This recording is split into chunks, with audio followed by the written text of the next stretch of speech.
The Indiana women's basketball team comes away with probably the win of the season, the biggest win of the season, the most fun one of the season, all those things as they have an improbable comeback at Purdue on Sunday afternoon. We're going to talk a lot about that and then get you set for the men's basketball game against Nebraska tonight.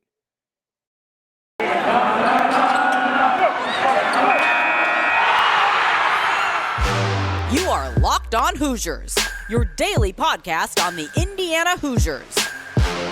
Part of the Locked On Podcast Network, your team every day. What is up, guys? It is Monday, January 17th. This is Locked On Hoosiers, your daily one-stop stop for all IU athletics news, analysis, and as we'll do today, a recap and a preview of both the women's and men's basketball team. As I said, thank you guys for making Locked On Hoosiers part of your day. I'm your host, as always, Jacob Rude. I want to also thank you for making Locked On Hoosiers your first listen every day. Just a reminder, we're free and available on all platforms, including YouTube at Locked On Hoosiers. We're premiering the episodes at 7 a.m. every day there so that you and all the Hoosier faithful can hang out together, chat about the podcast, chat about what we're discussing about, things like that. Today's episode is brought to you by Sonos. Experience the game like never before with Sonos Arc, the premium smart soundbar for TV, movies, music, gaming, and more. Visit Sonos.com to learn more. As always, you can subscribe to Locked On Hoosiers wherever you listen to your favorite podcasts. Follow me at Jacob Rude on Twitter, and you can follow the podcast at LO_Hoosiers on Twitter.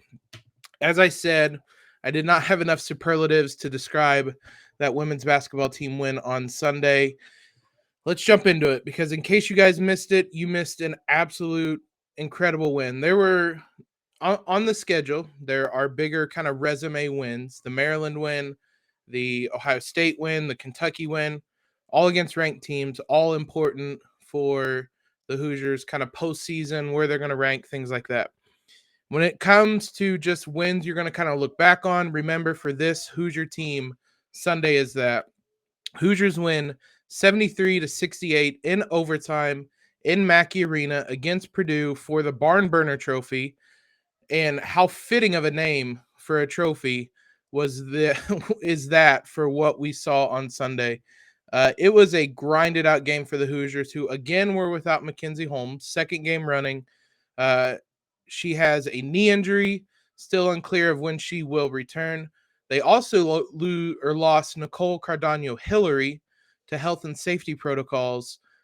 She is the team's best outside shooter, probably the team's best perimeter defender. Vitally important to this team. We've talked all season about how this Hoosier team doesn't have a ton of depth and how important those five starters are. So to lose two of them going into Mackey Arena in a rivalry game was a huge blow.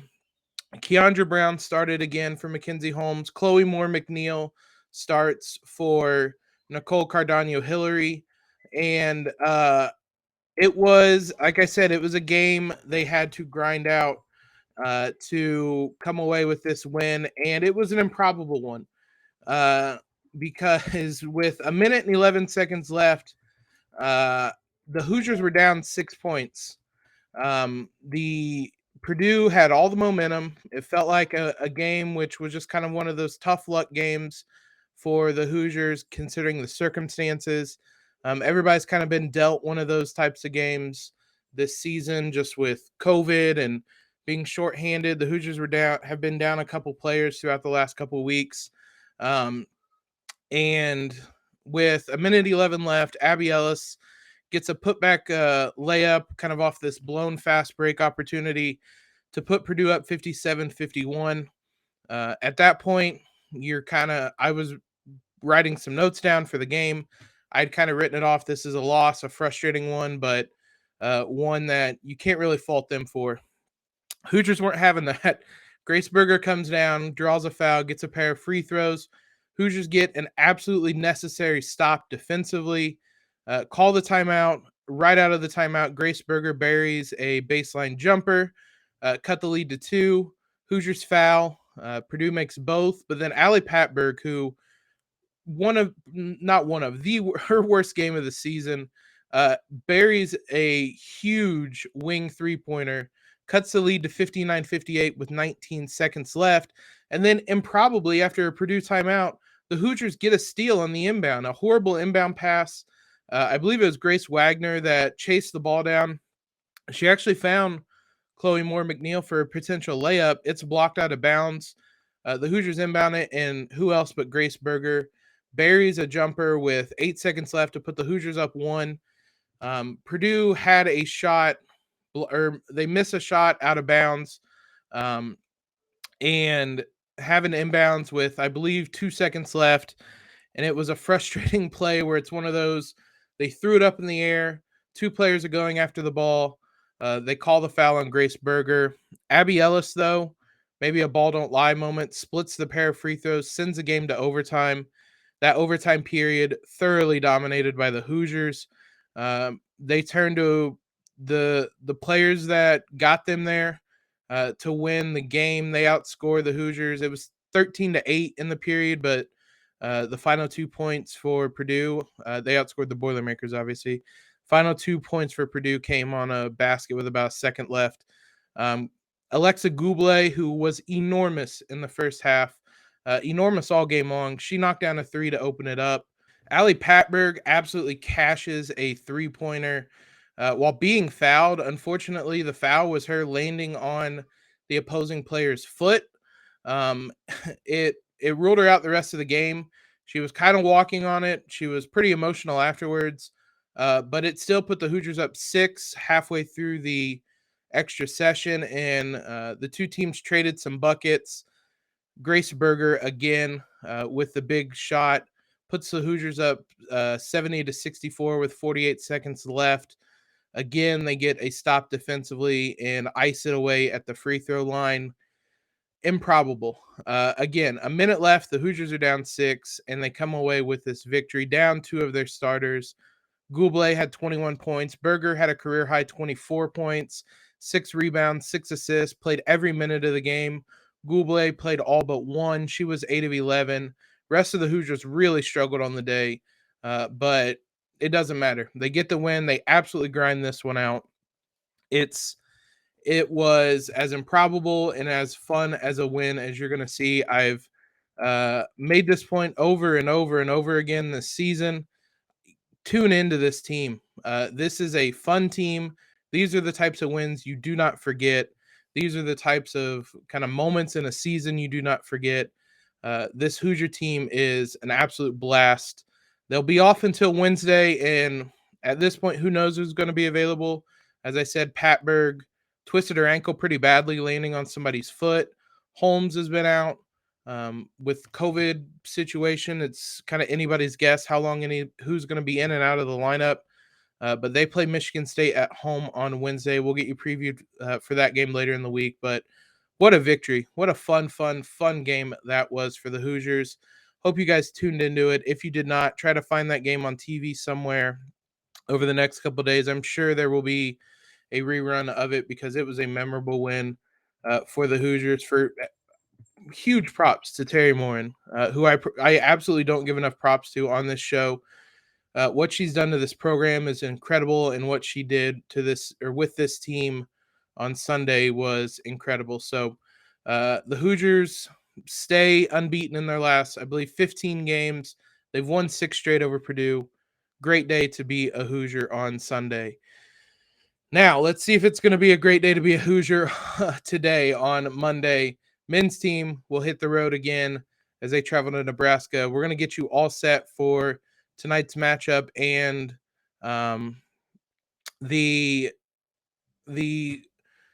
I guess the keys to how the Hoosiers avoid what happened against Iowa moving forward. But it's the new year, so that means New Year's resolutions. If yours is about getting fit or eating healthier, make sure you include Built Bar in your plan. Built Bar is the protein bar that tastes like a candy bar, maybe even better than a candy bar.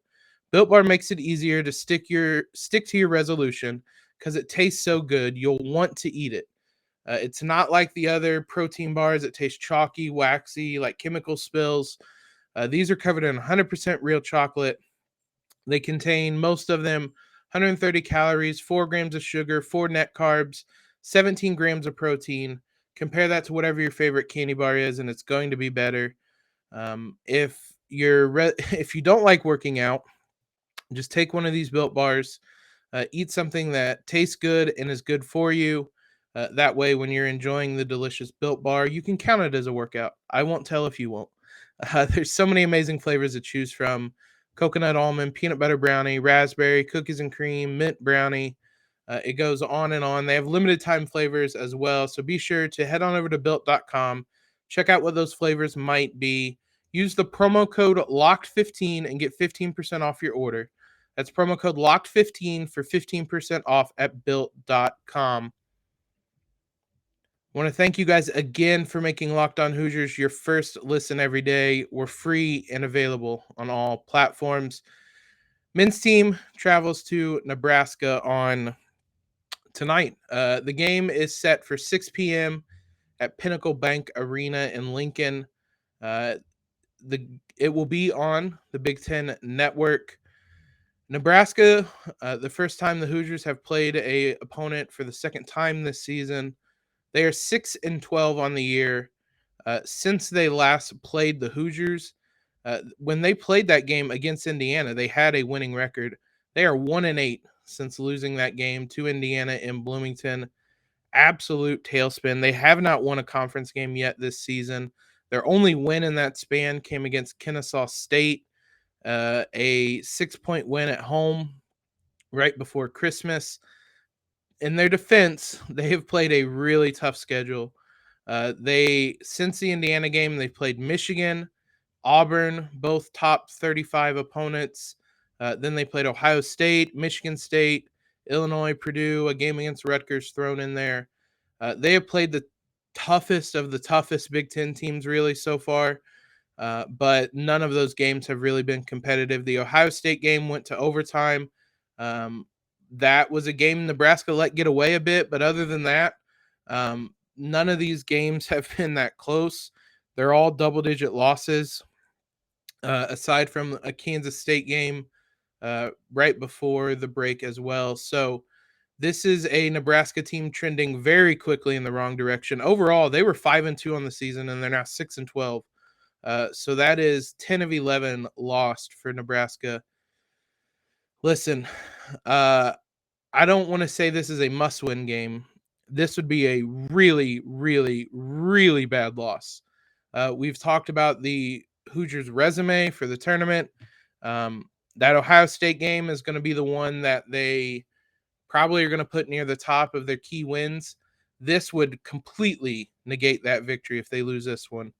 The Hoosiers have played in Nebraska, or in Lincoln, I should say, 7 times. They're 4-3 overall, but they have won 4 of their last 5 games in Nebraska, including the last 2 in 2020, excuse me, and 2021.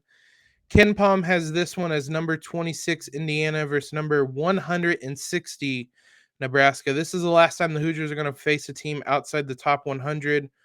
Minnesota, Maryland are both teetering close. So is Rutgers. But right now, this is the last game outside the top 100 Hoosiers are going to play. They're predicted to win by 10 points, 77-67, with an 81% win probability.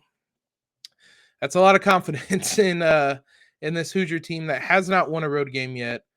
This feels like an easy road victory, an easy chance to get off the schneid, quit making that a talking point, and a chance to build some momentum because that Purdue game is looming on Thursday at home.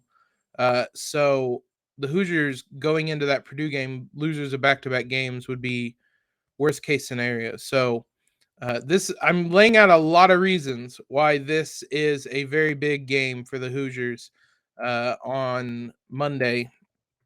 The Nebraska, we already gave kind of the scouting report on them in the first meeting. The basics are that this is a team that plays really fast, does not rebound offensively at all or keep teams off the offensive glass. Hoosiers should absolutely dominate in that regard.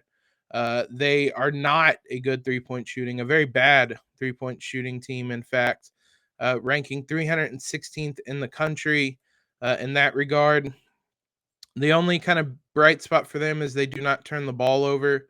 Other than that, this is a very poor team overall.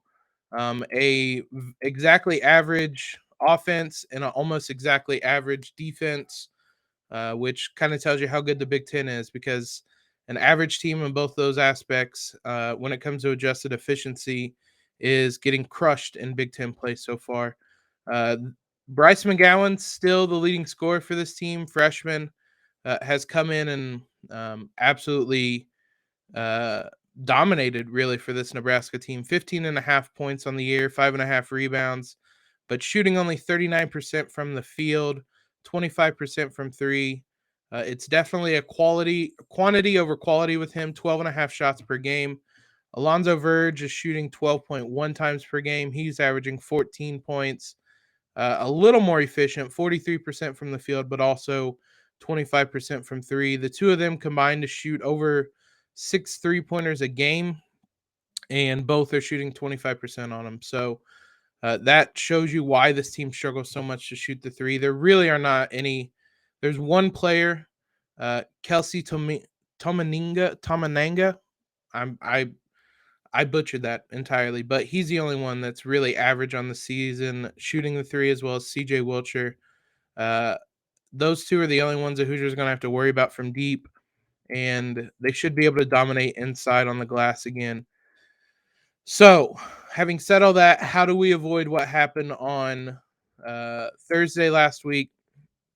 Let's look at a couple different things for this Hoosier team and how they have to be better to avoid any more of these frustrating losses and what could be a really ugly loss on Monday if that was the case. But first, BetOnline would like to wish you guys a happy new betting year as we continue to our march to the playoffs and beyond. The playoffs have already started in NFL football. BetOnline, we haven't really shared the spread for many games this year because they're typically not up when I record the episode. It is up for tonight's game. Hoosiers are favored by 8.5 points with an over-under of 144.5. As I said, Ken Palm has it at 10, but has it at 134 points, or excuse me, 144 points as well. So maybe favor the Hoosiers a little bit more, but right at that over-under number. But BetOnline is your number one spot for all the best sports wagering action for 2022. New year and a new updated West desktop and mobile website. To sign up today and receive your 50% welcome bonus on your deposit just by using the promo code Locked On. So whether it's football, basketball, hockey, boxing, even UFC or your favorite Vegas casino games, don't wait to take advantage of what BetOnline has to offer this year. BetOnline is the fastest and easiest way to wager on all your favorite sports. BetOnline, where the game starts. Couple key points I'm kind of looking at for this game and moving forward, having digested what happened in that Iowa game.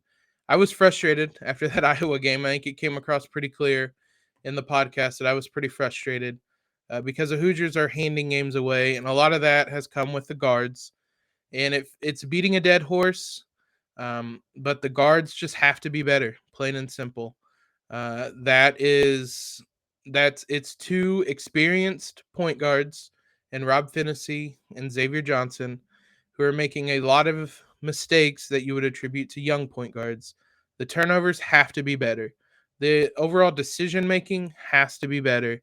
Just the simple awareness of the moment, which is something I talked about, is maybe one of Xavier Johnson's biggest faults, is knowing what the moment calls for, whether you should be pushing the ball, whether you should be taking a quick shot, whether you should pull it out and set up the offense, whether you should get the ball to Trace Jackson Davis, who might have a mismatch, who needs a shot.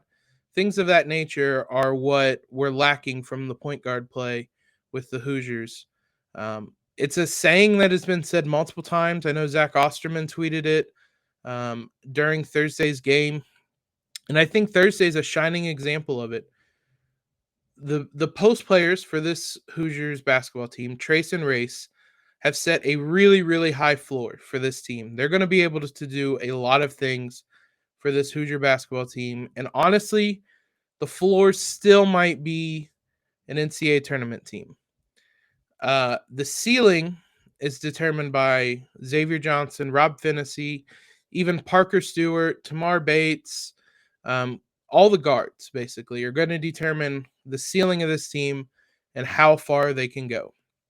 And when they're playing well, we've seen that first half of the Wisconsin game, really most of the first half of that Iowa game, this team's really, really good. That Ohio State game as well. This team is really, really good. But when they play poorly, the second half of the Wisconsin game, the Penn State game, the second half of the Iowa game, this team is just not simply good enough. And that is why this is so frustrating, because it seems to be such a high variance in what this team is, what these guards are going to give you. I would say night to night, but honestly, half to half. Even that Minnesota game we talked about, first half, the two of them were brilliant, knocking down shots. Second half, they leaned on Trace and Race because those two were not quite as brilliant. So even from half to half, there just has to be more consistency overall with these point guards. And I'm sure this is all things that Mike Woodson is telling them as well, but these are things that have to change moving forward.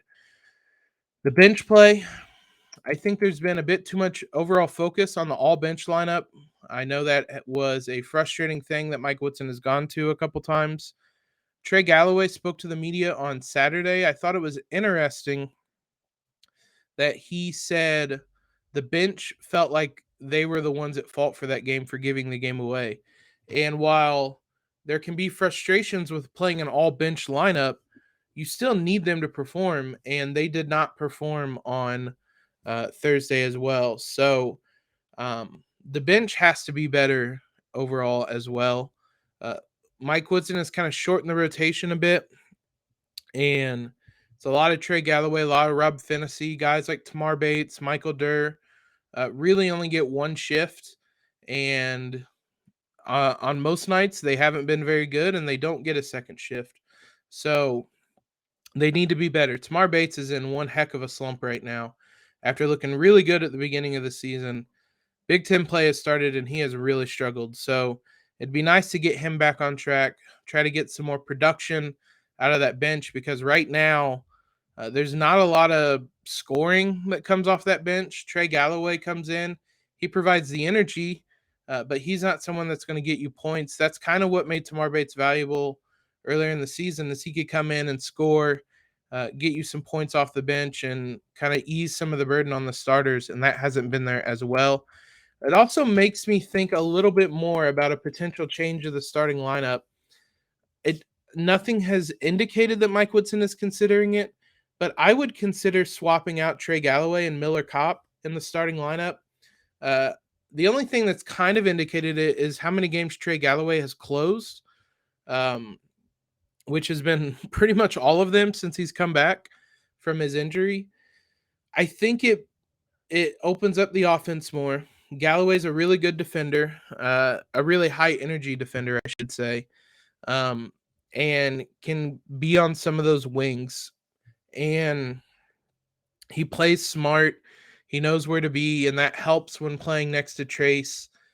You see how valuable it is for Race just knowing where he should be to open up things offensively.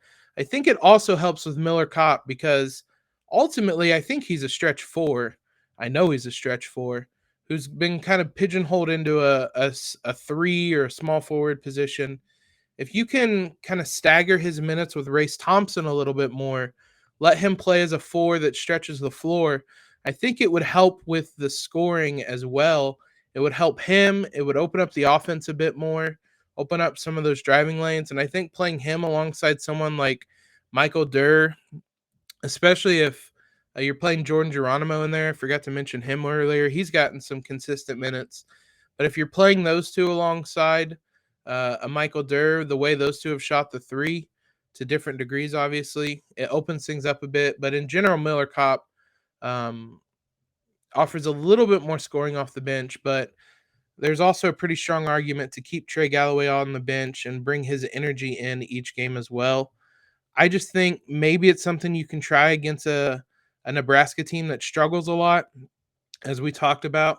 Maybe this is a type of game you can experiment a bit, because those games aren't very common in the Big Ten. So I wouldn't be stunned if he tried that out, because it seems like he trusts Trey Galloway, because, as I said, he's closed games with him. So we'll see if that's something he considers. In general, Trey Galloway has played really well, played with that starting five. Him along with Xavier Johnson, Parker Stewart, Trace and Race has been a really strong combination. So we'll be back tomorrow to recap, hopefully a victory, hopefully the first road win of the season. Now for your second listen, head on over to Locked On Bets, your daily one-stop shop, easier said than done, for all your gambling needs, hosted by your boy Q, with expert analysis and insight from Lee Sterling. Appreciate all the love, the feedback, everything of that nature. Follow us on Twitter if you haven't already. Subscribe to the podcast if you haven't already as well. Helps us out a ton. Leave that real quick rating and review. You don't have to leave the review. I won't make you do that. Just give us a quick 5-star rating. That alone is a huge help. Most importantly, though, guys, have a great Monday. Have a great MLK Day, and LEO.